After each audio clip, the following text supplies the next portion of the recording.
আল্লাহর নবী বললেন, তুমি যখন পড়েছ লা ইলাহা ইল্লাল্লাহু মুহাম্মাদুর রাসূলুল্লাহ, শুনে রাখো, তুমি এই কালেমা পড়ার সঙ্গে সঙ্গে আল্লাহ রব্বুল আলামিন তুমি পুনরায় যতগুলো গুনাহ করেছো, যতগুলো পাপ করেছো, সবগুলো পাপকে আল্লাহ পাক ক্ষমা করে দিয়েছেন। সুবহানাল্লাহ। এরপরেও লোকটির কান্না থামছিল না। হুজুর বললেন, আমি তো তোমাকে গ্যারান্টি দিলাম তোমার গুনাহ মাফ, তারপরেও কেন কাঁদছো? লোকটি বললেন, হুজুর আমি এমন পাপ করেছি যে পাপটি আমাকে সর্বক্ষণ পীড়া দেয়, সর্বক্ষণ আমাকে ব্যতীত করে। রাসূল বললেন, কি পাপ করেছো শুনি? লোকটি বলল, হুজুর আমি ব্যবসার কাজে ব্যস্ত থাকতাম, দেশ বিদেশ ঘুরে বেড়াতাম, তা আমি আমার স্ত্রীকে গর্ভ অবস্থায় রেখে আমি ব্যবসার কাজে চলে গেলাম অনেক দূরে। কিছুদিন পরে আমার স্ত্রী আমাকে সংবাদ দিল যে আমার ঘরে নাকি একটি মৃত বাচ্চা হয়েছে। আমি ভুলে গেলাম ব্যবসার কাজে সেটাকে। কয়েকদিন পর, বছরখানেক পর আমি দেখতে পেলাম হঠাৎ করে আমার ঘরের মধ্যে একটা সুন্দর ফুটফুটে মেয়ে হাঁটাহাঁটি করছে। আমি জিজ্ঞাসা করলাম আমার স্ত্রীকে, এই মেয়েটি কার? স্ত্রী বলল, এই মেয়েটি তো তোমারই। আমি সেদিন মিথ্যে কথা বলেছিলাম, তুমি মেরে ফেলবে এই ভয়তে আমি বলেছিলাম যে মৃত সন্তান হয়েছে। লোকটি বলল, হুজুর আমি আমার মেয়েটিকে আদর করলাম, যত্ন করলাম, ভালোবাসা দিলাম। কিছুদিন যাওয়ার পরেই আমার মাথায় চিন্তা আসলো, আমি তো সমাজপতি, সমাজে আমাকে চলতে হয়। এই মেয়েটি একদিন বড় হবে, এই মেয়েটি একদিন যৌবনপ্রাপ্ত হবে, তার বিয়ে হবে। আমার মেয়ে অন্যের বাসায় যে কাজ করবে, অন্যের বাসার কাপড় চোপড় ধুবে, এটা আমি মানতে পারি না। এই চিন্তা করে আমি তাকে হত্যার পরিকল্পনা করলাম। আমার স্ত্রীকে বললাম, তাকে সাজিয়ে দাও, তাকে নিয়ে বেড়াতে যাব। আমার স্ত্রী সরল মনায় তাকে সাজিয়ে দিল। আমি তাকে নিয়ে পাহাড়িয়া অঞ্চলের দিকে রওনা করলাম। মেয়েটি কখনো আমার পিছনে পড়ে, আবার আব্বু আব্বু বলে এসে আমাকে জড়িয়ে ধরে। মেয়েটি আবার কখনো আমার সামনে যায়, আবার আব্বু আব্বু বলে এসে আমাকে জড়িয়ে ধরে। যখন দু পাহাড়ের একটা মাঝখানে চলে গেলাম, পাহাড়িয়া অঞ্চলে চলে গেলাম, আমি আমার চাদরের নিচ থেকে মাটি খুঁড়ার যন্ত্র দিয়ে মাটি খুঁড়া শুরু করে দিলাম। মাটি এসে আমার জামাতে লাগছে, দাড়িতে লাগছে। মেয়েটি আমার বলছে, বাবা তুমি এত কষ্ট কেন করছো? সে তো বুঝতে পারতেছে না কিছুক্ষণ পরে তাকে আমি মেরে ফেলবো। হুজুর গর্তটা যখন খনন করা হয়ে গেল, আমি যখন আমার মেয়ের হাত পা গুলো বাঁধতে শুরু করে দিলাম, আমার মেয়ে বুঝে গেল আমি তাকে মেরে ফেলবো।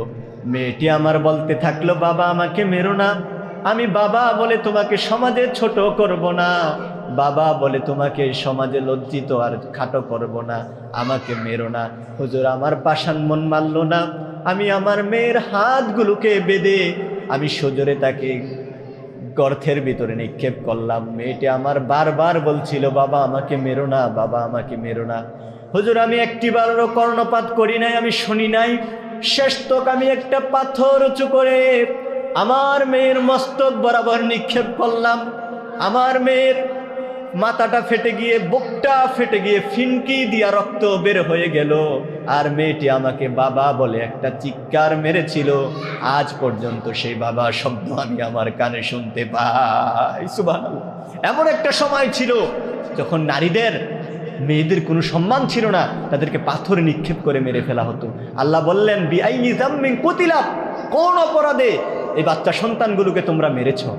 নারীদের এমন একটা সময় ছিল আমার মা এবং বোনেরা, যখন আপনাদেরকে এইভাবে করে লাঞ্ছিত করা হতো, অপমানিত করা হতো। বাবার সামনে মেয়ে ধর্ষিতা হতো, মার সামনে মেয়ে ধর্ষিতা হতো। এমন একটা সমাজ ছিল। সেখান থেকে ইসলাম আপনাদেরকে বের করে নিয়ে এসেছেন, একেবারে আরশচুম্বী মর্যাদা আপনাদেরকে দিয়েছেন। দেখুন ইসলাম আপনাদেরকে কিভাবে মর্যাদা দিয়েছেন, একটু লক্ষ্য করুন, একটু খেয়াল করুন। গোটা কোরআনুল কারীমে আল্লাহ পাক কোথাও রিজাল নামে, পুরুষ নামে কোনো সূরা নাজিল করেন নাই। আল্লাহ পাক এককভাবে মেয়েদের নামে একটা সূরা নাজিল করেছেন, সূরাতুন নিসা। সুবহানাল্লাহ। দেখুন আপনাদেরকে কিভাবে সম্মান করেছে। এবং কি আল্লাহ পাক কোরআনুল কারীমের ভিতরে বিভিন্ন জায়গায়, যত জায়গায় নারীদের কথা বলেছেন, নারীদেরকে সম্মানসূচকভাবে আল্লাহ পাক বাক্য উচ্চারণ করেছেন। যেমন আল্লাহ পাক আদম আলাইহিস সালাতু ওয়াস সালামকে লক্ষ্য করে বলেছেন, ইয়া আদম উসকুন আনতা ওয়া যাওজুকাল জান্নাহ, ওগো আদম তুমি এবং তোমার স্ত্রী দুজন তোমরা জান্নাতে আনন্দে সানন্দে থাকো। সুবহানাল্লাহ। এখানে কিন্তু নারী বাদ পড়ে নাই, তার মানে নারীকে আল্লাহ সম্মান দিয়েছেন। আদম আলাইহিস সালাতু ওয়াস সালাম এবং হাওয়া আলাইহাস সালাতু ওয়াস সালাম যে ভুলটুকুন করেছিলেন, আল্লাহর নির্দেশ মানেন নাই, সেখানে আল্লাহ নারীকে দোষারোপ করেন নাই, বরঞ্চ কোরআনুল কারীমে আল্লাহ বলেছেন আদম সীমালঙ্ঘন করেছে এবং তার রবের হুকুম মানে নাই। আল্লাহ পাক সেখানে পুরুষকে দোষী করেছেন। এবার আসুন, আল্লাহ পাক কোরআনুল কারীমে আপনাদেরকে কিভাবে সমান অধিকার দিল, কতটুকুন সমান অধিকার দিয়েছে আমরা একটু আলোকপাত করি। আল্লাহ রাব্বুল আলামিন কোরআনুল কারীমে বলেন, মান আমিলা সালিহাম মিন যাকারিন আও উনসা ওয়া হুয়া মুমিন ফালানুহইয়ান্নাহু হায়াতান তাইয়্যিবান ওয়া লানাজজিয়ান্নাহুম আজরাহুম বিআহসানি মা কানু ইয়ামালুন। আল্লাহ রাব্বুল আলামিন বলেন, মুমিন নারী হোক আর পুরুষ হোক, যেই ভালো কাজ করবে আমি তাকে দুনিয়ায় একটা উত্তম পবিত্র জীবন দান করব এবং আখেরাতে সে যে ভালো কাজগুলো করেছে ওই ভালো কাজের প্রতিদান আমি আল্লাহ পাক তাকে দেব। সুবহানাল্লাহ। তাহলে আল্লাহ এখানে কি নারীকে বাদ দিয়েছেন? নারীকে বাদ দেন নাই, বরঞ্চ আল্লাহ বলেছেন নারী পুরুষ হোক আর মহিলা হোক, যেই হোক না কেন, যেই ভালো কাজ করবে, আমলে সলেহ করবে, আমি তাদেরকে পবিত্র একটা জীবন দান করব এবং তাদের আমলগুলোর উত্তম প্রতিদান দেব। সুবহানাল্লাহ। তাহলে নারীকে আল্লাহ পাক এখানে সমান অধিকার দিয়েছেন, নারীকে বাদ দেন নাই। কোরআনুল কারীমের ভিন্ন জায়গায় আল্লাহ পাক একই কথা বললেন। আল্লাহ পাক বলেন, মান আমিলা সালিহাম মিন যাকারিন আও উনসা ওয়া হুয়া মুমিন ফাউলাইকা ইয়াদখুলুনাল জান্নাতা ওয়া ইউরযাকুনা ফিহা বিগাইরি হিসাব। আল্লাহ রাব্বুল আলামিন বলেন, মুমিন নারী হোক আর পুরুষ হোক, আমি তাদেরকে জান্নাতে প্রবেশ করাবো, আর কিয়ামতের দিন তাদেরকে আমি আল্লাহ পাক জান্নাতে যাওয়ার পরে এমনভাবে রিজিক দেব যে রিজিক তারা কখনো গুণে শেষ করতে পারবে না। সুবহানাল্লাহ। তার মানে এখানেও আল্লাহ নারীকে বাদ দেন নাই। জান্নাতে প্রবেশের ক্ষেত্রেও আল্লাহ বললেন মুমিন নারী হোক আর পুরুষ হোক, যেই হোক না কেন, যদি সে মুমিন হয়, ভালো হয়, তাহলে আমি আল্লাহ তাকে জান্নাতে প্রবেশ করাবো। সুবহানাল্লাহ। তাহলে নারী কি বাদ পড়ছে? কোথাও বাদ পড়ে নাই নারীকে। যেখানে আল্লাহ পুরুষের কথা বলেছেন সেখানেই আল্লাহ নারীর মর্যাদা দিয়েছেন, নারীর কথা বলেছেন। নারীর জীবনটা মূলত তিনটি ভাগে বিভক্ত। নারীর জীবনটাকে তিনটি ভাগ করা যায়। এক নম্বর, প্রথমত নারী হলেন কন্যা, দ্বিতীয়ত যৌবন পাওয়ার পরে নারী হয়ে যায় স্ত্রী, তৃতীয়ত নারী বধূ হওয়ার পরে যখন সন্তান হয় নারী হয়ে যায় মা। তাহলে এই নারীর জীবনটাকে তিন ভাগে ভাগ করা যায়। নারীর জীবনটা এই তিনটি অন্তরের বাহিরে নারীর জীবন হতে পারে না। নারী এক নম্বর হলেন কন্যা, সে জন্মগ্রহণ করার পরে নারী হলো কন্যা, দ্বিতীয়ত হলো নারী হলেন স্ত্রী, তিন নম্বর হলো নারী হলো মা। এবার আসুন, এই তিনটি সেক্টরে, তিনটি জায়গায় ইসলাম নারীকে কি কি মর্যাদা দিয়েছেন, কি কি সম্মান দিয়েছেন আমরা একটু শুনি। প্রথমত নারী হলেন মা, প্রথমত নারী হলেন কন্যা। সেখানে আল্লাহ পাক কি সম্মান দিলেন? কোরআনুল কারীমে আল্লাহ পাক বলছেন, ওয়াইযা বুশিরা আহাদুহুম বিল উনসা যাল্লা ওয়াজহুহু মুসওয়াদ্দান ওয়া হুয়া কাযীম। আল্লাহ পাক বলেন, যখন জাহিলি যুগে তাদেরকে কন্যা সন্তানের সুসংবাদ দেওয়া হতো, একটু লক্ষ্য করুন, আল্লাহ পাক শব্দ এখানে ব্যবহার করেছেন বুশিরা, অর্থাৎ আল্লাহ পাক কন্যা সন্তান জন্ম নেওয়াটাকে আল্লাহ পাক সুসংবাদ বলেছেন। সুবহানাল্লাহ। অর্থাৎ কন্যা সন্তান যার ঘরে জন্ম নেবে, আল্লাহ পাক বলেন যার ঘরে কন্যা সন্তান জন্ম নেবে, কন্যা সন্তান জন্ম নেওয়াটা হলো কল্যাণের লক্ষণ আর ভাগ্যের লক্ষণ। সুবহানাল্লাহ। তাহলে কন্যা হিসাবে ইসলাম নারীকে কি মর্যাদা দিয়েছেন? এক নম্বর, আল্লাহ পাক কন্যাকে বলেছেন সুসংবাদ। কন্যা জন্ম দেওয়াটা হলো সুসংবাদ। এবার আসুন, হাদিসের নবী করিম সাল্লাল্লাহু আলাইহি ওয়াসাল্লাম একটি কন্যা সন্তানের ব্যাপারে কি বলছেন আমরা একটু লক্ষ্য করি। কন্যা সন্তানকে ইসলাম কতটুকুন মর্যাদা দিয়েছেন। হযরত আনাস রাদিয়াল্লাহু তাআলা আনহু থেকে বর্ণিত, তিনি বলেন নবী করিম সাল্লাল্লাহু আলাইহি ওয়াসাল্লাম বলেছেন, কোন ঘরে যদি দুটি কন্যা সন্তান জন্ম হয় আর কোনো ব্যক্তি যদি এই দুটি কন্যা সন্তানকে সুন্দরভাবে লালন পালন করে আর যৌবন পাওয়ার পরে পাত্রস্থ করে, আল্লাহর নবী বলেন ওই দুই কন্যার বাবা আর আমি মুহাম্মদ সাল্লাল্লাহু আলাইহি সাল্লাম কাহাতাইন, এই আঙ্গুলের দুই আঙ্গুলের ফাঁকের সমান মাঝামাঝি জান্নাতে থাকবো। সুবহানাল্লাহ, সুবহানাল্লাহ। দেখুন, কন্যা হিসাবে এমন একটি হাদিস পুরুষের ব্যাপারে কোনো ছেলের ব্যাপারে নাই, যেটা আল্লাহর রসুল নারীর ব্যাপারে কন্যার ব্যাপারে বলেছেন। সুবহানাল্লাহ।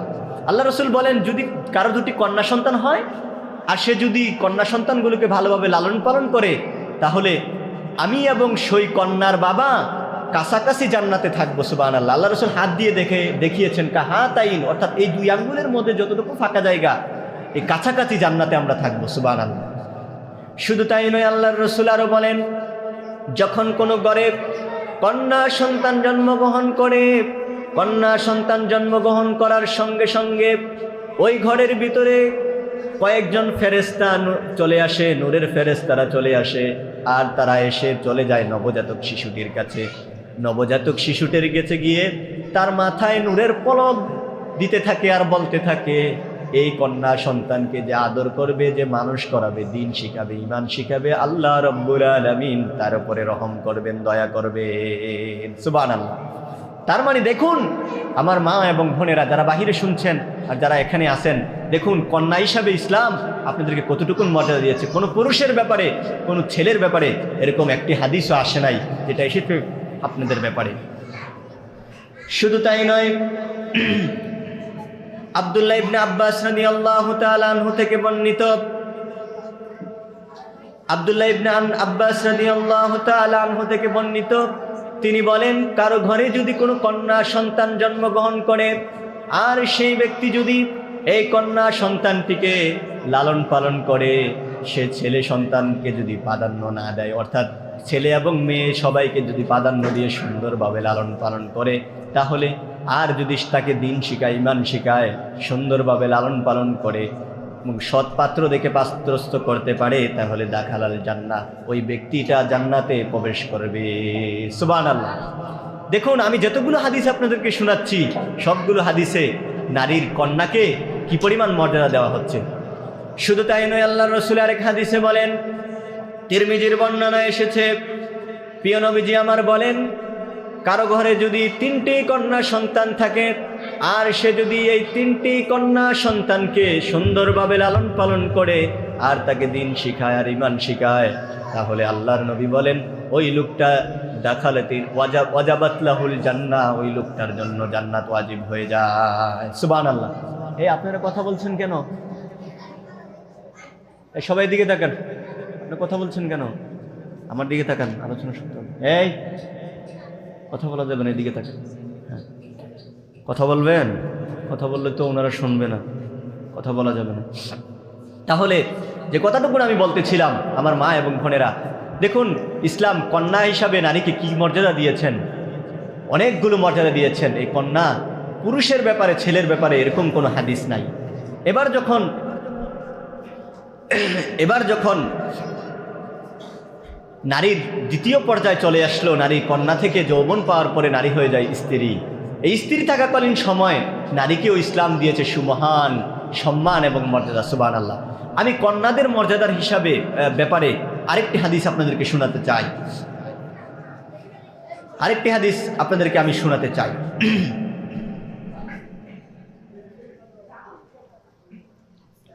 হযরত আবু হুরায়রা রাদিয়াল্লাহু তাআলা আনহু থেকে বর্ণিত, নবী করিম সাল্লাল্লাহু আলাইহি ওয়াসাল্লাম বলেন, যদি কোনো ব্যক্তির ঘরে 3টি সন্তান থাকে আর সে ব্যক্তি যদি কষ্ট সহ্য করে এবং কি কষ্ট করে এই 3 জনকে লালন পালন করে, তাহলে সেই লোকটি জান্নাতে যাবে। যৌনক সাহাবী জিজ্ঞাসা করলেন, ওগো আল্লাহর নবী, যদি কারো একটি কন্যা সন্তান থাকে, তিনি যদি তাকে কষ্ট করে মানুষ করে, তাহলে কি সেই মর্যাদা পাবে কিনা? আল্লাহর রাসূল বলেন, একটি সন্তানের জন্য হলেও এই হুকুম। সেই লোকটি আবার জিজ্ঞাসা করলেন, কারো যদি 2টি সন্তান থাকে, সে যদি কন্যা সন্তান থাকে আর সে যদি এই কন্যা সন্তানগুলোকে লালন পালন করে আর সৎ পাত্র দেখে পাত্রস্থ করে, তাহলে তারও কি জান্নাত, তার জন্য জান্নাত হবে কিনা? আল্লাহর রাসূল বললেন, হ্যাঁ, যার 2টি সন্তান থাকবে তার জন্য সমান অধিকার। সুবহানাল্লাহ। দেখুন এজন্য কন্যা সন্তান হওয়াটাকে পাপের মনে করা যাবে না। কন্যা সন্তান হওয়াটাকে হীনমন্যতার কিংবা দুঃখ প্রকাশের বিষয় নেওয়া যাবে না। তাহলে আমি বলতেছিলাম নারীকে আল্লাহ পাক সম্মান দিয়েছেন, ইসলাম সম্মান দিয়েছেন। সেটা বলতে গিয়ে আমি বলেছিলাম নারীর জীবনটা 3 ভাগে বিভক্ত। 1 নম্বর হলে নারী হলো কন্যা। এই কন্যা অবস্থায় নারীকে ইসলাম সুমহান মর্যাদা দিয়েছেন। আল্লাহ রসুল বলেছেন তোমরা নারীদেরকে অবজ্ঞা করো না, নারীদেরকে গালি দিও না, কারণ হলো আমি রসুল, আমি রসুল কন্যাদের বাবা। সুবহানাল্লাহ। দেখুন রাসূলুল্লাহ সাল্লাল্লাহু আলাইহি ওয়াসাল্লামের জীবন দশায় তার ছেলেরা জীবিত ছিল না, বরঞ্চ তার মেয়েরাই ছিল, ফাতেমা, কুলসুম, তারাই ছিল জীবিত, তারাই ছিল তার শেষ, কোনো ছেলে ছিল না। আল্লাহ রসুল বলেছেন তোমরা কন্যাদেরকে অবজ্ঞা করো না, ছোট করে দেখো না, আমি রাসূল হলাম কন্যাদের বাবা। সুবহানাল্লাহ। তাহলে কন্যা সন্তানকে আল্লাহর নবী এবং আল্লাহ ইসলাম কন্যাদেরকে মর্যাদা দিয়েছেন। এবার আসুন দ্বিতীয় পর্যায়ে যাই। দ্বিতীয় পর্যায় হলো নারীর যৌবন পাওয়ার পরে, বিয়ে হওয়ার পরে নারী হয়ে যায় স্ত্রী। এই স্ত্রী থাকাকালীন সময় নারীকে কি মর্যাদা দিয়েছেন ইসলাম? চলুন কোরআন থেকে শুনি। আল্লাহ রাব্বুল আলামিন বলেন وَمِنْ آيَاتِهِ أَنْ خَلَقَ لَكُم مِّنْ أَنفُسِكُمْ أَزْوَاجًا لِتَسْكُنُوا إِلَيْهَا وَجَعَلَ بَيْنَكُم مَّوَدَّةً وَرَحْمَةً إِنَّ فِي ذَلِكَ لَآيَاتٍ لِقَوْمٍ يَتَفَكَّرُونَ। আল্লাহ রাব্বুল আলামিন বলেন আমার অসংখ্য নিদর্শনাবলীর মধ্যে এটাও আমার একটা নিদর্শন যে আমি তোমাদের থেকে তোমাদের স্ত্রীদেরকে সৃষ্টি করেছি। আর কেন তোমাদের থেকে তোমাদের স্ত্রীদেরকে সৃষ্টি করলাম? যাতে করে তোমরা তাদের কাছে মানসিক শান্তি পেতে পারো। এই জন্য আমি রব্বুল আলামিন তোমাদের থেকে তোমাদের স্ত্রীদেরকে সৃষ্টি করেছি। সুবহানাল্লাহ। তাহলে আল্লাহ পাক বলছেন আমি তোমাদের থেকে তোমাদের স্ত্রীদেরকে সৃষ্টি করেছি, অর্থাৎ নারী এবং পুরুষকে আল্লাহ পৃথক করে দেন নাই। নারী এবং পুরুষকে আল্লাহ পাক একসাথে রেখেছেন, একত্রে রেখেছেন। সুবহানাল্লাহ। এরপরে আল্লাহ বলছেন তাদেরকে কেন দিলাম? লিতাসকুনু ইলাইহা, যাতে করে তোমরা তাদের কাছে মানসিক শান্তি পেতে পারো। সুবহানাল্লাহ। এরপরে কি? যখন তোমরা বার্ধক্যে পৌঁছে যাবে, স্বামী এবং স্ত্রীর সম্পর্কটা যেন মধুর হয়, এই জন্য আল্লাহ পাক বলছেন ওয়াজআলা বাইনাকুম মাওয়াদ্দাতাও ওয়া রাহমা। আর বার্ধক্যে যাওয়ার পরে আমি একে অপরের প্রতি আমি আল্লাহ পাক রহম এবং দয়া সৃষ্টি করে দেই, যার কারণে বার্ধক্য আসার পরেও একে অপরকে ছেড়ে যায় না। সুবহানাল্লাহ। দেখছেন আল্লাহ পাক স্ত্রীদের সম্মানটুকুন কত বাড়িয়েছেন। আল্লাহ পাক বলছেন আমি তোমাদের থেকেই তো তোমাদের স্ত্রীদেরকে সৃষ্টি করেছি। আর তাদেরকে কেন দিলাম? তাদেরকে অবজ্ঞা করা যাবে না, ছোট করে দেখা যাবে না। তাদেরকে এজন্য দিলাম যাতে করে তোমরা তাদের কাছে মানসিক শান্তি পেতে পারো। আর বার্ধক্যে পৌঁছার পরে যাতে করে দুজন মিলেমিশে ভালোবাসার বন্ধনে আবদ্ধ থাকতে পারো, এই জন্য দিয়েছি স্ত্রীদেরকে। সুবহানাল্লাহ। দেখছেন স্ত্রীদেরকে আল্লাহ পাক সম্মানিত করেছেন, মর্যাদা দিয়েছেন। শুধু তাই নয়, আল্লাহ পাক সম্পর্কটা কত দূরে নিয়ে গেলেন। আল্লাহ পাক বলছেন ওয়ালাহুন্না মিসলুল্লাযী আলাইহিন্না বিল মা'রুফ। আল্লাহ পাক বলেন তোমরা যেরকম ভাবে স্ত্রীদেরকে থেকে সৎ এবং সুন্দর ব্যবহার আশা করো, আর স্ত্রীরাও তোমাদের কাছ থেকে সুন্দর এবং সৎ ব্যবহার আশা করে। অর্থাৎ তুমি যদি স্ত্রীর থেকে সৎ ব্যবহার চাও, উত্তম ব্যবহার চাও, তাহলে তোমাকেও স্ত্রীর প্রতি সৎ হতে হবে, উত্তম হতে হবে। স্ত্রীর প্রতি তোমাকেও সৎ ব্যবহার করতে হবে। তার মানে এখানে স্ত্রীকে আল্লাহ পাক সমান অধিকার দিয়েছেন। শুধু তাই নয়, স্ত্রীদের জন্য রেখেছেন আল্লাহ পাক মোহরানার ব্যবস্থা। যখন বিয়ে হয়ে যাবে স্ত্রীর জন্য রেখেছেন ফারিদাহুন্না বুজুরাহুন্না ফারিদা, তাদের জন্য ফরজ রুপি হিসাবে তাদের জন্য রেখেছেন মহারানা। এই মহারানার টাকা দিয়ে যদি আমার মা এবং বোনেরা আপনারা যদি কোটিপতিও হয়ে যান, তাহলে কেউ এখানে হস্তক্ষেপ করার মতো কোনো অধিকার নাই, সেটা শরীয়ত পারমিট দেয় না। তার মানে দেখুন নারী হিসাবে, স্ত্রী হিসাবে ইসলাম আপনাদেরকে কতটুকু মর্যাদা দিয়েছেন, অধিকার দিয়েছেন। আপনি যদি আপনার এই মহারানার টাকা, আপনাদের জন্য ইসলাম দিয়েছে মহারানার বিধান। স্ত্রী হওয়ার পরে আপনি পাবেন আপনার স্বামী থেকে মহারানা। এই মহারানা ফরজ করে দিয়েছেন আল্লাহ। এই মহারানার টাকা দিয়ে যদি আপনি কোটিপতিও হয়ে যান, আপনার স্বামী সেখানে হস্তক্ষেপ করতে পারবে না। বরঞ্চ আপনার স্বামী যদি বিয়ের পরে আপনার দায়িত্ব না নেয়, তাহলে শরিয়া আইনে, শরিয়া পার্লামেন্টে তার বিচার হবে, তাকে আইনের আওতায় আনা হবে। তাহলে দেখুন ইসলাম আপনাদেরকে কতটুকুন মর্যাদা দিয়েছেন। শুধু তাই নয়, দেখুন আল্লাহ পাক সম্পর্কটা কত দূরে নিয়ে গিয়েছেন। স্বামী এবং স্ত্রী আল্লাহ পাক বলেন হুন্না লিবাসুল লাকুম ওয়া আনতুম লিবাসুল লাহুন। আল্লাহ বলেন স্ত্রীরা হলো তোমাদের পোশাক স্বরূপ আর তোমরা হলে স্ত্রীদের পোশাক স্বরূপ। সুবহানাল্লাহ। নারীকে আল্লাহ পিছনে রাখেন নাই, বেঁকে রাখেন নাই, বরঞ্চ নারী এবং পুরুষকে একই প্ল্যাটফর্মে আল্লাহ নিয়ে এসেছেন। বলেছেন নারী হলো তোমার পোশাক স্বরূপ এবং তুমি হলে নারীর পোশাক স্বরূপ। পোশাক এবং শরীর দুটা পৃথক থাকে না, একটা আরেকটার সাথে সম্পৃক্ত থাকে, একে অপর থেকে বিচ্ছিন্ন হয় না কখনো, একে অপরের সাথে সবসময় সম্পৃক্ত থাকে, রিলেটেড থাকে। দেখুন স্বামী এবং স্ত্রীকে আল্লাহ পাক কোথায় নিয়ে এসেছেন, সম্পর্কটা কতদূর নিয়ে গিয়েছেন। সুবহানাল্লাহ। পোশাক কেবলমাত্র শুধুমাত্র শীত এবং গরম নিবারণ করে বিষয়টা এমন না। পোশাকের আরেকটা উপকরণ হলো পোশাক মানুষের দোষ, আয়েব, শরম, লজ্জা এগুলোকে ঢেকে রাখে।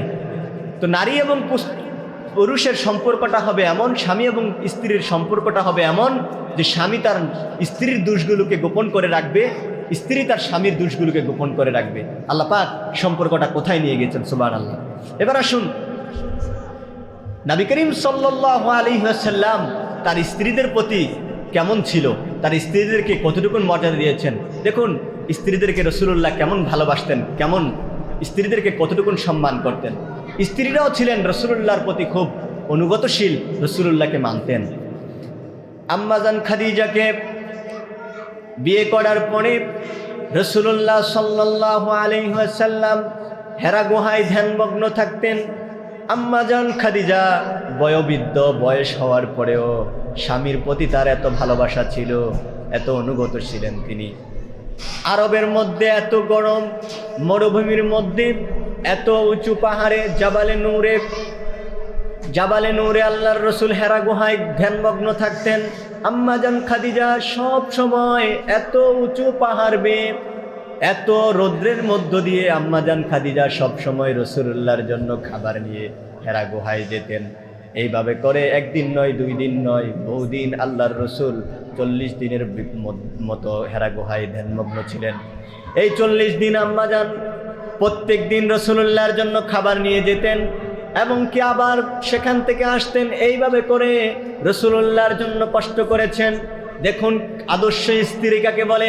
ইসলাম স্ত্রীদেরকে, মহিলাদেরকে কতটুকু সম্মান দিয়েছে। শুধু তাই নয়, রাসূলুল্লাহ কেমন স্ত্রীদেরকে ভালোবাসতেন। আল্লাহর নবী সাল্লাল্লাহু আলাইহি ওয়াসাল্লাম ইন্তেকালের পূর্বে, আম্মাজান খাদিজার ইন্তেকালের পূর্বে আম্মাজান খাদিজা বলেছিলেন, ওগো রাসূল, আপনার কাছে আমার বেশি কিছু চাওয়ার নাই, আপনার কাছে আমি বেশি কিছু চাই না। আমার যখন ইন্তেকাল হয়ে যাবে, ইন্তেকাল হওয়ার পরে আমি চাই আপনি আপনার জুব্বা মুবারক দিয়ে আমার কাফন করুন, আপনি আমাকে কবরে দাফন করেন। এবং কি আমি কবর তো নতুন জায়গা, নতুন জিনিস, আমি তো কবর সম্পর্কে কিছু জানি না। আমি চাই আপনি যেন কবরের সওয়ালের জবাবগুলো আমার পক্ষ হয়ে দিয়ে দেন। আল্লাহর রসুল যথারীতি খাদিজার কথা রাখার জন্য আল্লাহর রসুল রাজি হলেন। আম্মাজান খাদিজা যখন ইন্তেকাল করলেন, ইন্তেকালের পরে আল্লাহর রসুল তার জুব্বা মুবারক দিয়ে আম্মাজান খাদিজার কাফন করলেন। তিনি নিজে তাকে কবরে নামালেন। নামানোর পরে কমিটমেন্ট অনুযায়ী আল্লাহর রসুল আম্মাজান খাদিজার কবরের পাশে দাঁড়িয়ে রইলেন, অজুরে কাঁদছেন। নবীজি ইতিপূর্বে কারো জন্য কান্না করেন নাই, খাদিজার জন্য আল্লাহর রসুল কান্না করছেন। অনেকক্ষণ অপেক্ষা করার পরে জিব্রাইল চলে আসলো। জিব্রাইল এসে বলল, গো আল্লাহর নবী, আপনি কেন দাঁড়িয়ে আছেন? কেনই বা এখানে দাঁড়িয়ে মন খারাপ করছেন? আল্লাহর রসুল বললেন, ভাই জিব্রাইল, খাদিজা জীবিত থাকাকালীন সময় আমি বলেছিলাম, ও খাদিজা, আমি তোমার প্রশ্নের জবাব যদি তুমি আটকে যাও, আমি তোমার পক্ষ হয়ে প্রশ্নের জবাব দেব। জিব্রাইল বলেন, হুজুর জেনে রাখেন, খাদিজা যদি কবরে প্রশ্নের জবাব দিতে আটকে যায় কিংবা তার যদি কোনো সমস্যা হয়, আল্লাহ পাক খাদিজার উপরে এত সন্তুষ্ট, এত খুশি। খাদিজা যদি কবরে সওয়াল জবাব দিতে আটকে যায়, তাহলে আল্লাহ রব্বুল আলামিন আরশে আজিম থেকে খাদিজার প্রশ্নের জবাব দিয়ে দেবে। সুবহানাল্লাহ। দেখুন ইসলাম আপনাদেরকে কত সম্মান দিয়েছেন। আমার মা এবং বোনেরা, রাসূলুল্লাহ কতটুকু স্ত্রীদেরকে ভালোবাসতেন। শুধু তাই নয়, পৃথিবীর ইতিহাসে কোনো মানবকে, কোনো মানুষকে আল্লাহ পাক নিজে সালাম দেন নাই, কিন্তু আম্মাজান খাদিজার ব্যাপারে আল্লাহ পাক নিজে সালাম দিয়েছেন। হযরত জিবরাইল আল্লাহর রসুলের কাছে হেরা গুহায় আসলেন। আসার পরে জিবরাইল বললেন, ওগো আল্লাহর রসুল, আমি দেখতে পাচ্ছি ওই যে খাদিজা আপনার জন্য খাবার নিয়ে আসছে। খাদিজা আসার পরে আজকে খাদিজাকে আপনি সুসংবাদ দিবেন, খাদিজাকে আপনি আজকে সুসংবাদ দিবেন। সেই সুসংবাদটুকুন হলো, খাদিজা আসার পরে আপনি আজকে বলবেন, খাদিজাকে আল্লাহ রাব্বুল আলামিন আকাশ থেকে সালাম দিয়েছে, আমি জিবরাইলও খাদিজাকে সালাম দিয়েছি। খাদিজা চলে আসলেন, জিবরাইল চলে গেল। খাদিজা চলে আসার পরে আল্লাহর রসুল বললেন, ওগো খাদিজা শোনো, আজকে তোমার জন্য একটি খুশির খবর রয়েছে। খাদিজা বললেন, রসুল কি এমন খুশির খবর, আমি শুনতে চাই, আমি জানতে চাই। আল্লাহর রসুল বললেন, খাদিজা আজ তোমার জন্য সুসংবাদ হলো, এই মাত্র কিছুক্ষণ আগে জিবরাইল আমার কাছ থেকে গেল। জিবরাইল বলে গেল, আজ নাকি আল্লাহ রাব্বুল আলামিন আরশে আজিম থেকে তোমাকে সালাম দিয়েছে। খাদিজা ঠুকরে কেঁদে উঠলেন। খাদিজা ঠুকরে কেঁদে উঠল, কেঁদে বললেন, ওগো আল্লাহর নবী, আমি তো মানব, আমি তো মানুষ, আমি তো জানি না আল্লাহর সালামের জবাব কিভাবে দিতে হয়। আপনি আমার পক্ষ থেকে যেইভাবে করে আল্লাহর সালামের জবাব দিলে আল্লাহ খুশি হবেন, হুজুর আপনি দয়া করে মেহেরবানি করে আমার পক্ষ থেকে আল্লাহ রব্বুল আলামিনের সালামের জবাব দিয়ে দেন। সুবহানাল্লাহ।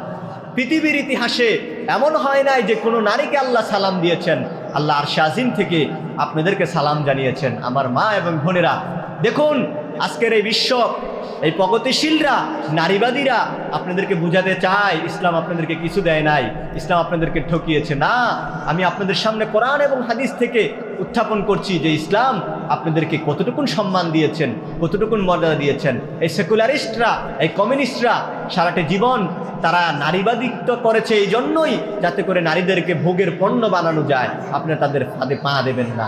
দেখুন কোরআন আপনাদেরকে, ইসলাম আপনাদেরকে কতটুকুন সম্মান দিয়েছেন। শুধু তাই নয়, আল্লাহর নবী সাল্লাল্লাহু আলাইহি ওয়াসাল্লাম কতটুকুন ভালোবাসতেন নারী স্ত্রীদেরকে। আল্লাহ রসুল বলেন, আমার কাছে তিনটি জিনিস প্রিয়, একটি হলো নামাজ, আরেকটি হলো সুগন্ধি, আরেকটি হলো স্ত্রী, মেয়ে লোক আমার কাছে খুব পছন্দ। সুবহানাল্লাহ, সুবহানাল্লাহ।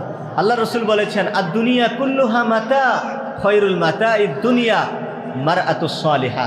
আল্লাহ রসুল বলেছেন, দুনিয়ার সব কিছু সম্পদ, এই সম্পদগুলো থেকে উত্তম সম্পদ হলো নেককারিনী স্ত্রী। সুবহানাল্লাহ।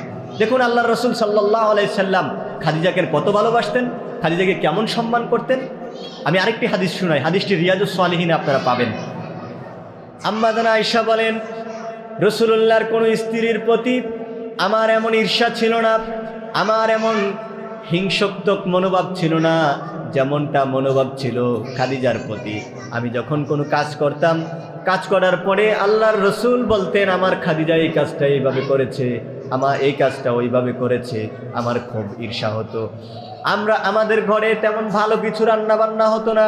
যদি কখনো ছাগল কিংবা দুম্বা জবে হতো, রাসূলুল্লাহ সমস্ত স্ত্রীদের ঘরে এই ছাগল এবং দুম্বাগুলো ভাগ করে দেওয়ার পরে একটা ভাগ আল্লাহর রসুল রেখে দিতেন খাদিজার নামে। ওই ভাগটুকুনকে একটা টুকরির মধ্যে নিয়ে আল্লাহর রসুল মদিনার অলিগলিতে ঘুরে বেড়াতেন, খাদিজার কোনো বান্ধবী পাওয়া যায় কিনা। সুবহানাল্লাহ। খাদিজার কোনো বান্ধবী আছে কিনা, বান্ধবীদেরকে গিফট করার জন্য, হাদিয়া দেওয়ার জন্য আল্লাহর রসুল মদিনার অলিগলিতে ঘুরে বেড়াতেন। আল্লাহ রসুল খাদিজাকে এইভাবে করে ভালোবাসতেন। সমস্ত স্ত্রীদেরকে আল্লাহ রসুল ভালোবাসতেন। আম্মা জান আয়েশাকেও ভালোবাসতেন। কিরকম ভালোবাসতেন? আম্মা জান আয়েশার সাথে তিনি দৌড় প্রতিযোগিতা করতেন, খেলা করতেন। সুবহানাল্লাহ। আমার মা এবং বোনেরা, ইসলাম আপনাদেরকে মর্যাদা দিয়েছে, আপনাদেরকে দিয়েছে সম্পদের ভাগ, সম্পদের সমান অধিকার দিয়েছে। দেখুন আপনাদেরকে নারীবাদী লোকেরা বোঝাতে চায় যে পুরুষকে নাকি সম্পদ বেশি দিয়েছে। না, আমার মা এবং বোনেরা, আপনারা ইসলাম সম্পর্কে হয়তোবা আপনারা ইসলামের বিধানটুকু আপনারা জানেন না। কেবলমাত্র শুধুমাত্র নারীদেরকে এক পুরুষ যা পাবে দুই নারী তা পাবে, এই সম্পদের যে ভাগটা, এটা কেবলমাত্র দিয়েছেন পৈতৃক সম্পত্তি সূত্রে। আর অন্য অন্য জায়গা থেকে আপনারা আপনাদের মা থেকে আপনাদের স্বামী থেকে আপনারা কিন্তু সম্পদ পাবেন। সেখানে কিন্তু সম্পদ ছেলেরা পায় না, পুরুষরা পায় না। তার মানে ইসলাম আপনাকে ঠকায় নাই, বরঞ্চ ইসলাম আপনাকে বেশি দিয়েছে, বরঞ্চ ইসলাম আপনাকে বেশি দিয়েছে।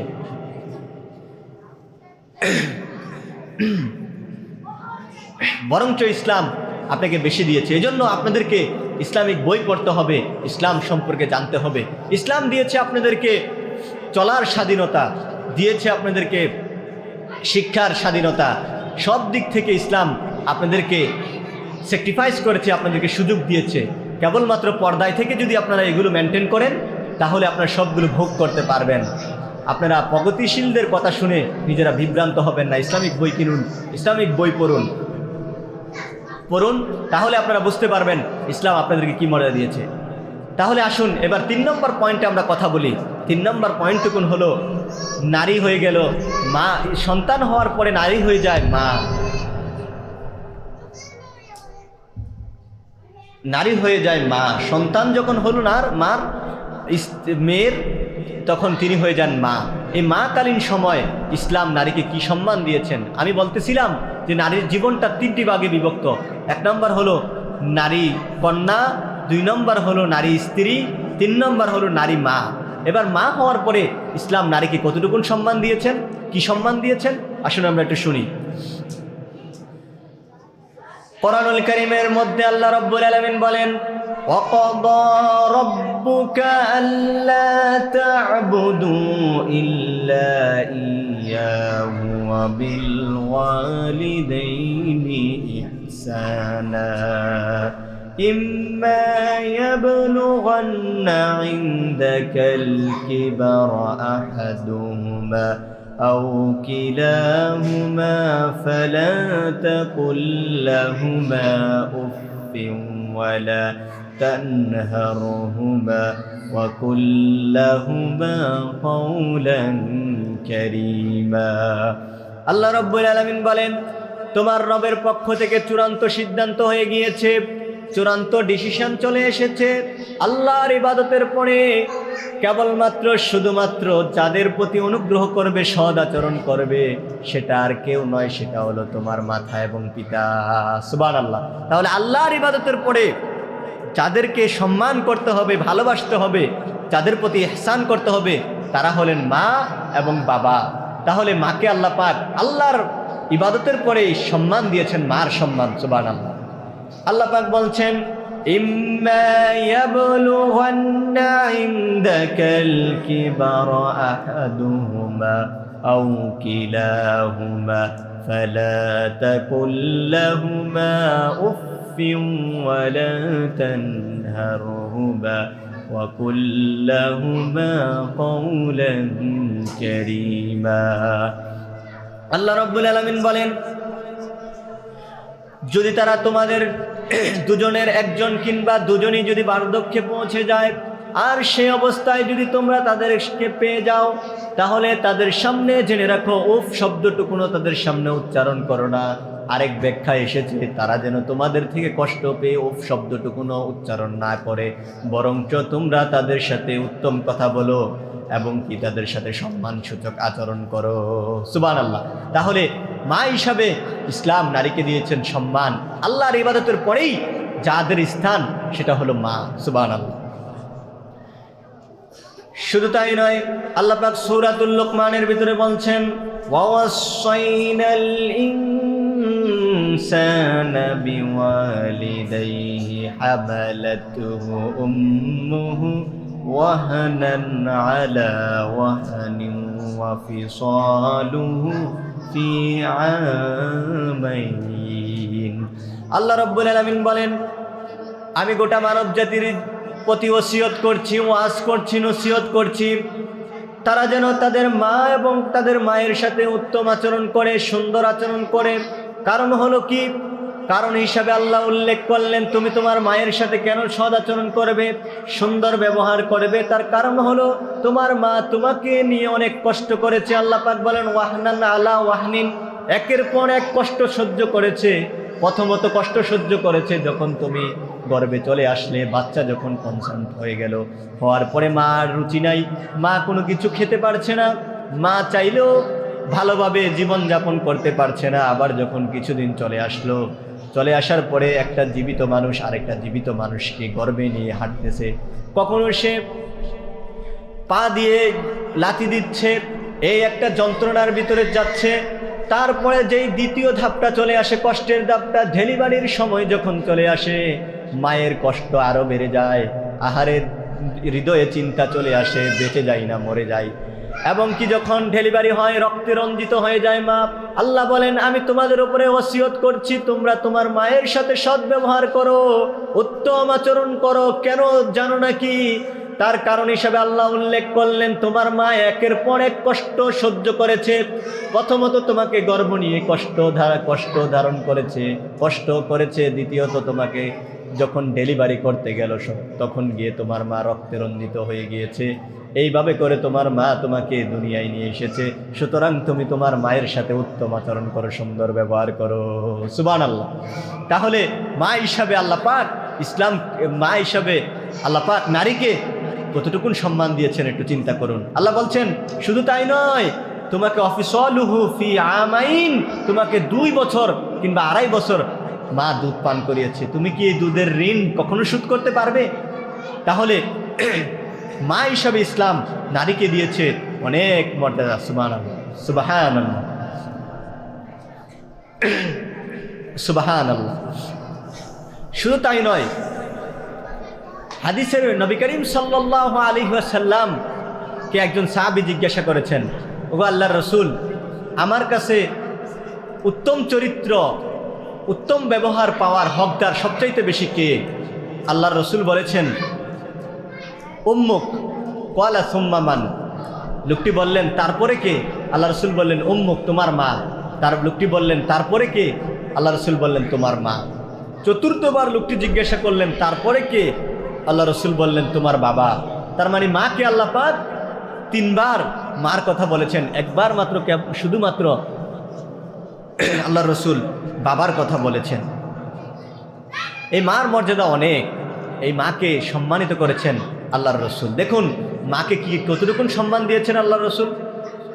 প্রিয় নবী সাল্লাল্লাহু আলাইহি ওয়াসাল্লাম একদিন মসজিদে নববীতে বসে আছেন। বসে থাকার সময় সাহাবীরা তাকে ঘিরে আছেন। হঠাৎ করে একজন বৃদ্ধ মহিলা মসজিদে নববীতে প্রবেশ করলেন। মসজিদে নববীতে প্রবেশ করার সঙ্গে সঙ্গে আল্লাহর রাসূল দাঁড়িয়ে গেলেন, দাঁড়িয়ে তার চাদর মোবারক খুলে তার ওই মহিলার জন্য বিছিয়ে দিলেন। সাহাবীরা সবাই অবাক হলেন, যিনি বিশ্বনবী, নবীগণের মাথার তাজ, তিনি কিভাবে তার চাদর বিছিয়ে দেন? এই মহিলাই বা কে? তারা দুজন কথোপকথন করার পরে সাহাবায়ে কেরাম আল্লাহর রাসূলকে জিজ্ঞাসা করলেন, ওগো আল্লাহর নবী, এই কোন মহিলা যার জন্য আপনি দাঁড়িয়ে গেলেন আর আপনার নিজের চাদর মোবারক বিছিয়ে দিলেন? আমরা তো ওই মহিলাকে চিনতে পারি নাই। আল্লাহর রাসূল বললেন, তোমরা চিনো নাই, তোমরা বুঝতে পারো নাই। আমি ছোটবেলায় আমার মায়ের তেমন একটি দুধ পান করতে পারি নাই, স্নেহ পাই নাই। আমি যার বুকের দুধ পান করে, যার কাছে থেকে আমি বড় হয়েছি, মানুষ হয়েছি, তিনি হলেন আমার দুধমা হযরত হালিমাতুস সাদিয়া। তিনি হলেন আমার দুধমা। সুবহানাল্লাহ। দেখুন মাকে আল্লাহর রাসূল সাল্লাল্লাহু আলাইহি ওয়াসাল্লাম তিনি দাঁড়িয়ে তার চাদর মোবারক বিছিয়ে দিয়েছেন মায়ের জন্য। সুবহানাল্লাহ, সুবহানাল্লাহ। শুধু তাই নয়, হযরত আবু হুরায়রা রাদিয়াল্লাহু তাআলা আনহু একদিন এসে রাসূলকে বললেন, আল্লাহর রাসূল, তিনি কান্না করছিলেন। রাসূলুল্লাহ জিজ্ঞাসা করলেন, আবু হুরায়রা তুমি কাঁদছো কেন? সে বললেন, রাসূল, মা আমাকে মেরেছে। আল্লাহ রাসূল বললেন, তোমার মা তোমাকে মেরেছে, আমি কি করতে পারি বলো? আমি তো সেখানে ইন্টারফাই করতে পারি না। দেখুন কার মুখ থেকে এই কথা বের হচ্ছে, যিনি সারে শরীয়ত প্রণেতা। হালাল এবং হারামের বিষয়টুকুন কেবলমাত্র শুধুমাত্র নির্ধারণ করবে কোরআন, কিন্তু আল্লাহ পাক এটাকে ছেড়ে দিয়েছেন রাসূলুল্লাহর প্রতি। রাসূলুল্লাহ সাল্লাল্লাহু আলাইহি সাল্লাম যা বলেছেন হ্যাঁ সেটাই হালাল, আর যা না বলেছেন সেটাই হারাম। তা আল্লাহর রাসূল বলছেন, তোমার মা তোমাকে মেরেছে, আমি কি করতে পারি? হযরত আবু হুরায়রা বলেন, রাসূল, আমি বিচার দিতে আসি নাই, বরঞ্চ আমি এসেছি আপনার কাছে দোয়া চাওয়ার জন্য। আপনি আমার মায়ের জন্য দোয়া করে দেন, যাতে করে আমার মা ঠিক হয়ে যায়। আল্লাহর রাসূল হাত উঠালেন। আবু হুরায়রা দৌড়াতে শুরু করলো। পিছন থেকে কিছু সাহাবীরা তার জামা টেনে ধরলেন। জিজ্ঞাসা করলেন, ওগো আবু হুরায়রা, কেন দৌড়াচ্ছ? কোনো বিপদ হলো নাকি? আবু হুরায়রা বলেন, না, কোনো বিপদ হয় নাই, বরঞ্চ আমি দেখতে চাই আল্লাহর রসুল আমার মায়ের জন্য দোয়া করছেন। আমি দেখতে চাই আল্লাহর রসুলের দোয়া বাড়িতে আগে পৌঁছায় না আমি আগে পৌঁছাই। সুবহানাল্লাহ। তিনি বাড়িতে গিয়ে বাসায় নক করলেন। নক করার পরে ভিতর থেকে আওয়াজ আসলো। তার মা বলল, আবু হুরায়রা, একটু অপেক্ষা করো। আবু হুরায়রা বলেন, অন্য দিনের তুলনায় আমি আমার মায়ের কণ্ঠ থেকে শিরকিয়তের কর্কশতা পাই নাই, বরঞ্চ আমি আমার মায়ের মুখ থেকে তাওহীদের নমনীয়তা পেয়েছি। আমি আমার মা থেকে সন্তুষ্টজনক আচরণ পেয়েছি। আমার মা দরজা খুলে দিলেন। বুড়া মানুষ, তিনি গোসল করে আসলেন। তার চুল থেকে তখনও পানি টপকাচ্ছিল। আমার মা আমাকে বললেন, ওগো আবু হুরায়রা, আমি বুঝতে পারি নাই, তুমি তো ভুল জায়গায় যাও নাই, তুমি তো মুহাম্মদ সাল্লাল্লাহু আলাইহি সাল্লামের দরবারে গিয়েছো, এটা তো কোনো ভুল জায়গা নয়, তিনি তো খুব ভালো মানুষ, চলো আবু হুরায়রা আমাকেও নিয়ে চলো, আমিও যে মুহাম্মদ সাল্লাল্লাহু আলাইহি সাল্লামের কাছে কালেমা পড়ে আমিও মুসলমান হতে চাই। সুবহানাল্লাহ। দেখেছেন, মায়ের ব্যাপারে আল্লাহর রাসূল নিজেও ইন্টারফাই করতে চান না। ইসলাম মাকে এরকম করে মর্যাদা দিয়েছেন। সুবহানাল্লাহ, সুবহানাল্লাহ। শুধু কি তাই, আমরা তো পুরুষ মানুষ। ভাই ইসমাইল ভাইরা আসতে বলেন। আমরা তো পুরুষ মানুষ, আমাদের পায়ের নিচে শুধু থাকে জুতা। আর নারী, আমার মা এবং বোনেরা, আপনারা শুনলে অবাক হবেন, আল্লাহর রাসূল বলেছেন, আল জান্নাতু তাহতা আকদামিল উম্মাহাত, জান্নাত হলো মায়ের পায়ের নিচে। সুবহানাল্লাহ, সুবহানাল্লাহ, সুবহানাল্লাহ, সুবহানাল্লাহ। যে জান্নাতের জন্য মানুষ এত কিছু করছে, যে জান্নাতের নাজ নিয়ামতের কথা কোরআনে এসেছে, এতদিকে এসেছে, সে জান্নাত কেবলমাত্র শুধুমাত্র আমার মায়েদের পায়ের নিচে। সুবহানাল্লাহ, সুবহানাল্লাহ। তাহলে ইসলাম আপনাদেরকে আর কি মর্যাদা দিবে বলেন? আর কিভাবে মর্যাদা দিতে চায় ইসলাম আপনাদেরকে? ইসলাম আপনাদেরকে মর্যাদা দিয়েছেন চতুর্দিক থেকে। ইসলাম আপনাদেরকে সম্মানিত করেছে, আপনাদেরকে মর্যাদা দিয়েছে। তো আমি বলতেছিলাম যে নারীর জীবনটা হলো তিনটি ভাগ। তো আমি বুঝাতে চাইলাম যে প্রথমত নারী ছিলেন কন্যা হিসাবে নারীকে ইসলাম পদে পদে মর্যাদা দিয়েছেন। যে হাদিসগুলো আপনাদেরকে শোনালাম, এমন একটা হাদিসও কোনো ছেলে সন্তানের ব্যাপারে আসে নাই। দ্বিতীয়ত, আপনারা হননি স্ত্রী হওয়ার পরে ইসলাম আপনাদেরকে কতটুকুন সম্মান দিয়েছে, এটা আমরা আপনাদের কাছে একটি একটি করে তুলে ধরলাম।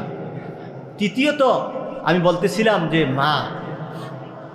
ইসলাম মা হিসাবে আপনাদেরকে দিয়েছে অনেক সম্মান, আপনাদের পায়ের নিচে রেখেছে জান্নাত। সুবহানাল্লাহ, সুবহানাল্লাহ। দেখুন, মায়ের যে বিষয়টুকুন, এই বিষয়টুকুনের ব্যাপারে কোরআন হাদিস কিংবা আল্লাহ রসুল সাল্লাল্লাহু আলাইহি সাল্লামও ইন্টারফাই করতেন না। প্রিয় নবী সাল্লাল্লাহু আলাইহি ওয়াসাল্লামের একজন সাহাবী, তিনি একেবারে মৃত্যু শয্যায়, সেই অবস্থায় আল্লাহর রসুল শুনতে পেলেন সে মারা যাবে। আল্লাহর রসুল একটি প্রতিনিধি দল পাঠালেন তার কাছে। সেই প্রতিনিধি দলটুকুন গিয়ে তাকে কালেমার তালকিন দেওয়ার জন্য চেষ্টা করলেন। সাহাবেরা কালেমার তালকিন দিচ্ছিল তাকে, তার মুখ দিয়ে কালেমা বের হচ্ছিল না। সাহাবায়ে কেরাম আল্লাহর রসুলের কাছে পুনরায় আবার খবরটুকুন পাঠালেন, ওগো আল্লাহর নবী, আপনার সাহাবীর মুখ দিয়ে তো কালেমা বের হচ্ছে না। আল্লাহর রসুল আসলেন, এসে চলে গেলেন তার মায়ের কাছে গিয়ে জিজ্ঞাসা করলেন, ওগো মা, আপনার ছেলে আপনার সাথে কোনো বেয়াদবি করেছে কিনা, কিংবা এই ঘর সংসার করতে গিয়ে আপনার মনে কোনো কষ্ট দিয়েছে কিনা, যার কারণে তার মুখ দিয়ে কালেমা বের হচ্ছে না? মহিলাটি বলল, হ্যাঁ, আমাকে তার সংসার চলার পথে একটু মনক্ষুণ্ণ হয়েছে, আমার মনে কষ্ট ছিল, আমি তাকে কখনোই মাফ করব না। আল্লাহর রাসূল বললেন, সাহাবীরা যাও, তোমরা কাঠ নিয়ে এসো, আমরা তাকে, যেহেতু কালিমাই মুখ দিয়ে বের হচ্ছে না, আমরা তাকে জ্বালিয়ে পুড়িয়ে ভস্মীভূত করে দেব, যেহেতু জাহান্নামে যাবে। মায়ের সামনে কাঠ আনা হলো। মার মন এতটুকু নরম হওয়ার পরে আল্লাহর রসুলেরকে ডেকে বললেন, ওগো আল্লাহর নবী, আমি আমার ছেলেকে ক্ষমা করে দিলাম, যান আপনারা তাকে কালেমার তালকিন দেন। আল্লাহর রসুল আবার সাহাবায়ে কেরামদেরকে নিয়ে গিয়ে পুনরায় কালেমার তালকিন দিলেন। কালেমার তালকিন দেওয়ার পরে ওই সাহাবীর মুখ দিয়ে অটোমেটিকলি বের হয়ে আসলো, লা ইলাহা ইল্লাল্লাহু মুহাম্মাদুর রাসূলুল্লাহ সাল্লাল্লাহু আলাইহি ওয়াসাল্লাম। তাহলে দেখুন মায়েদের কতটুকুন মর্যাদা। মায়ের সাথে বেয়াদবি করার কারণে কালেমাই বের হচ্ছিল না। এজন্য আপনারা যারা এখানে এসেছেন আমার সম্মানিতা মহিলারা, আপনারা দেখুন ইসলাম আপনাদেরকে সম্মানিত করেছে, আপনাদেরকে দিয়েছেন সফরের অধিকার। আপনারা যদি চান তাহলে পর্দার সাথে করে আপনারা 48 মাইল পর্যন্ত সফর করতে পারবেন। তার বাইরে যদি যেতে চান তাহলে আপনাকে নিয়ে যেতে হবে আপনার যার সাথে আপনার বিবাহ হারাম এরকম পুরুষ নিয়ে আপনাকে সফর করতে হবে। ইসলাম আপনাকে দিয়েছে নারী হিসাবে সম্মান, দিয়েছেন স্ত্রী হিসাবে সম্মান, দিয়েছে মা হিসাবে সম্মান, দিয়েছেন সম্পদের অধিকার, মেয়ারাসের অধিকার, দিয়েছেন আপনাকে চাকরি বাকরি পড়াশোনার অধিকার। পড়াশোনা আপনারা করতে পারবেন, পর্দার মধ্যে থেকে আপনারা পড়াশোনা করবেন, ইসলামিক বই পড়বেন, আপনারা ইসলাম সম্পর্কে জানবেন। আপনারা যদি চান তাহলে আপনারা আপনাদের ঘরগুলোকে বানাতে পারেন ইসলামের দৈর্ঘ্য। আপনারা যেটা করতে পারবেন সেটা আমরা ওয়াজ মাহফিল করে সেটা করতে পারবো না। আপনারা ঘরে যদি আপনারা ইসলাম চর্চা শুরু করে দেন, আপনি যদি আপনার স্বামীর উপরে চাপ প্রয়োগ করেন যে আপনার স্বামীকে আপনি নামাজে পাঠাবেনই, তাহলে অবশ্যই তিনি নামাজে যেতে বাধ্য।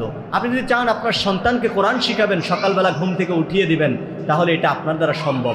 আপনি যদি চান যে আপনার ঘরে সকাল বিকাল কোরআন তেলাওয়াত হোক, আপনার ঘরে পর্দা, আপনার মেয়েটা পর্দা করুক, তাহলে এটা আপনার দ্বারা সম্ভব। এজন্য আপনাকে ইসলামিক জ্ঞানী হতে হবে, আপনাকে ইসলামিক বই পড়াশোনা করতে হবে। দেখুন প্রত্যেকটি মানুষই দায়িত্বশীল। আল্লাহর রাসূল সাল্লাল্লাহু আলাইহি ওয়াসাল্লাম বলেছেন, আলা কুল্লুকুম রাঈন ওয়া কুল্লুকুম মাসউলুন আন রাইয়াতি। আল্লাহর নবী বলেন প্রত্যেকটি মানুষই হলো দায়িত্বশীল, আর প্রত্যেককেই তার দায়িত্ব সম্পর্কে জিজ্ঞাসাবাদ করা হবে। প্রত্যেকটি মানুষ হলো দায়িত্বশীল, আর প্রত্যেককেই দায়িত্ব ব্যাপারে জিজ্ঞাসা করা হবে। আর মহিলাদেরকে জিজ্ঞাসা করা হবে তার ঘরের আহলে, তার স্বামীর যেই পরিবার আছে সেই আহাল সম্পর্কে তাকে জিজ্ঞাসা করা হবে। তাহলে আপনারাও জিজ্ঞাসাবাদ হবেন, আপনাদেরকেও কিয়ামতের দিন জিজ্ঞাসা করা হবে আপনার পরিবার সম্পর্কে, যে আপনি যেই ঘরটাতে ছিলেন, আপনার আন্ডারে ছিল আপনার স্বামী, ছিল আপনার মেয়ে, আপনার সন্তান, আপনি কি তাদেরকে সঠিকভাবে পরিচালনা করেছেন কিনা, এই ব্যাপারে আপনাকে কিয়ামতের দিন জিজ্ঞাসাবাদ করা হবে। আপনাকে জিজ্ঞাসা করা হবে আপনি নিজে নামাজ পড়তেন কিনা, আপনার ছেলে সন্তানদেরকে নামাজের কথা বলেছিলেন কিনা, আপনার স্বামীকে নামাজের জন্য বলেছিলেন কিনা, এই ব্যাপারে কিন্তু আপনি জিজ্ঞাসাবাদ হবেন। এই জন্য আমার মা এবং বোনেরা যারা এসেছেন, কথা একেবারেই শেষ পর্যায়ে, আপনারা যারা এসেছেন মেহেরবানি করে এই বিষয়টুকুন লক্ষ্য রাখবেন, আপনারাই পারবেন আগামীর দিনগুলোকে সুন্দর করতে। দেখুন আল্লামা ইকবাল বলেছেন এই নারীর অবদান অনেক, দুনিয়ায় চলার পথে পুরুষ এবং নারীর অবদান অনেক। এই বিশ্বব্রহ্মাণ্ডে পুরুষ যেমন অধিকার রেখেছে, নারীও তেমন অধিকার রেখেছে। আল্লামা ইকবাল বলেছেন দুনিয়ার এই চাকচিক্য এত সুন্দর ছবি যা দেখতে পাও, তার নেপথ্যে রয়েছে কেবলমাত্র নারী। অর্থাৎ নারীরাই পারে একটা সমাজকে ঘর থেকে শুরু করে পুরুষদেরকে সাপোর্ট করে একটা সমাজকে সুন্দর করে দেওয়ার জন্য নারীর ভূমিকাও অনেক। যেমনটি ভূমিকা রেখেছিলেন আম্মাজান আয়েশা রাদিয়াল্লাহু তাআলা আনহা, তিনিও চেষ্টা করেছিলেন সমাজকে রাসূলুল্লাহ সাল্লাল্লাহু আলাইহি ওয়াসাল্লামের সাথে থেকে নারীদের সমাজটাকে সুন্দরভাবে পরিচালনা করার জন্য। এজন্য আমার মায়েরা, আপনারা সবাই, ইসলামে অনেকগুলো বই আছে আপনাদের ব্যাপারে, নারীদের পর্দার ব্যাপারে, নারীদের সমাজ সংস্কারের ব্যাপারে, নারীদের আগামী দিনের পথ চলার ব্যাপারে অনেকগুলো ইসলামিক বই রয়েছে। এই ইসলামিক বইগুলো আপনারা পড়বেন, পড়ে আপনারা আপনাদের ফ্যামিলিতে, পরিবারে এগুলোকে অ্যাপ্লাই করবেন। আপনি হয়ে যাবেন, আপনার ঘর থেকে আস্তে আস্তে শুরু করেন। আপনি ঘরেরটা যদি ঠিক করে ফেলতে পারেন, তাহলেই দেখবেন আপনার ঘরের মানুষগুলি একদিন সমাজকে বদলে দিবে। এজন্য আমার মায়েরা যারা এসেছেন, অবশ্যই আপনারা এই দিকগুলোকে লক্ষ্য রাখবেন। দেখুন আপনারা কেন পারবেন না? আপনারা তো মুসলিম সমাজে বসবাস করেন, আপনারা তো মুসলিম সমাজে থাকেন, মুসলমানদের গড়ে জন্ম নিয়েছেন। দেখুন আসিয়া, যদি আমি উদাহরণস্বরূপ টানতে চাই, তাহলে যদি আসিয়ার কথা বলতে চাই, তিনি ফেরাউনের স্ত্রী হয়েও ফেরাউনের গড়ে থেকেও তিনি ঈমান থেকে একটুও সরে যান নাই, বরঞ্চ আল্লাহ তাকে পৃথিবীতে থাকাকালীন সময় জান্নাতের সুসংবাদ দিয়ে তাকে নিয়ে গিয়েছেন। আসিয়ার অবস্থাটা ছিল একটু ক্রিটিক্যাল, সে এমন একটি পরিবারে ছিল যেই পরিবারের প্রধান অর্থাৎ তার স্বামী ফেরাউন ছিল সবচাইতে বড় সন্ত্রাস আর ইসলামের চরম শত্রু, ইসলামের চরম শত্রু। এই অবস্থায় থাকার পরেও আসিয়া ইমান থেকে মুসা আলাইহিস সালাতু ওয়াস সালামের উপরে ইমান থেকে এক চুল পরিমাণে সরে যায় নাই, বরঞ্চ আসিয়ার উপরে ফেরাউন অত্যাচারের স্টিম রোলার চালিয়ে দিল। ফেরাউন যখন জানতে পেরে গেল আসিয়া মুসা আলাইহিস সালাতু ওয়াস সালামের উপরে ঈমান এনেছে, আসিয়ার উপরে অত্যাচারের স্টিম রোলার চালিয়ে দিল। শেষ তক তার শরীর থেকে লোহার চিরুনি দ্বারা তার চামড়াগুলোকে, গোস্তগুলোকে হাড় থেকে আলাদা করে দেওয়া হলো। এরকম করা অবস্থায় ফেরেশতারা চলে আসলো, এসে বলল, গো আসিয়া তুমি কি চাও? আসিয়া বলল যে আল্লাহর প্রতি ঈমান আনার জন্য, যে আল্লাহর প্রতি ঈমান রাখার জন্য আমার এই অবস্থা হয়েছে। আমি চাই আল্লাহর পাশে যেন আমাকে একটা ঘর বানানো হয়, আর এই ঘরটা যেন আমাকে দেখানো হয়। ঠিকই আল্লাহ রাব্বুল আলামিন তার জন্য তার পাশে একটা ঘর বানালেন এবং তার সামনে ধরে রাখলেন ঘরটাকে। আর আসিয়া তার জান্নাত দেখতে দেখতে আল্লাহ রাব্বুল আলামিনের দিদারে চলে গেলেন। সুবহানাল্লাহ। দেখুন আমার ভাইয়েরা, আসিয়া ফেরাউনের ঘরে থেকে, এত বড় সন্ত্রাসীর ঘরে থেকেও শেষ তক পর্যন্ত ইমানের উপরে, ইসলামের উপরে অটল অনর রয়ে গিয়েছেন, ইস্তেকামাত রয়ে গিয়েছিলেন। এজন্য আপনারা তো মুসলিমদের ঘরেই আছেন মুসলিমের দেশে, তাহলে আপনারা কেন পারবেন না আপনার ঘরটাকে ইসলামের দুর্গ বানাতে? অবশ্যই আপনারা পারবেন। এজন্য আপনাদেরকে অগ্রণী ভূমিকা রাখতে হবে, আপনাদেরকে কোরআন এবং হাদিস স্টাডি করতে হবে, পড়াশোনা করে আগামীর দিনগুলোকে আপনাদেরকে চালাতে হবে। আল্লাহ রাব্বুল আলামিন আমি যেই কথাগুলো বললাম, সেই কথাগুলোর উপরে যেন আপনারা যেন বুঝতে পারেন যে আপনাদেরকে কতটুকু মর্যাদা দিয়েছেন আল্লাহ পাক, যেন আপনাদেরকে বোঝার তৌফিক দান করে। আমি আবার একটু সামারাইজ করে দিচ্ছি আলোচনাটা। আমি প্রথমত বলেছিলাম নারীকে আল্লাহ পাক সমান অধিকার দিয়েছেন। যেমনটি আল্লাহ পাক কোরআনে পুরুষের কথা বলেছেন, ঠিক তেমনটি নারীর কথা বলেছেন। এরপরে নারীর জীবনটাকে আমি 3টি ভাগে ভাগ করেছিলাম। 1 নম্বর নারী ছিল কন্যা, 2 নম্বর নারী ছিল স্ত্রী, 3 নম্বর নারী ছিল মা। কন্যা থাকা অবস্থায় আমি অনেকগুলো হাদিস আপনাদেরকে শুনিয়েছি যে ইসলাম কন্যা অবস্থায় নারীকে কি মর্যাদা দিয়েছে। 2 নম্বর বলেছিলাম স্ত্রী হিসাবেও নারীকে কি মর্যাদা দিয়েছে আমি কোরআন এবং হাদিস থেকে আপনাদের সামনে উপস্থাপন করার চেষ্টা করছি। 3 নম্বর বলেছিলাম নারী হলো মা থাকা অবস্থায় ইসলাম নারীকে কি সম্মান দিয়েছে আমি কোরআন এবং হাদিস থেকে একটি আপনাদের সামনে পেশ করেছি। আল্লাহ রাব্বুল আলামিন আপনাদেরকে বুঝা এবং মানা যেন সহজ করে দেয়।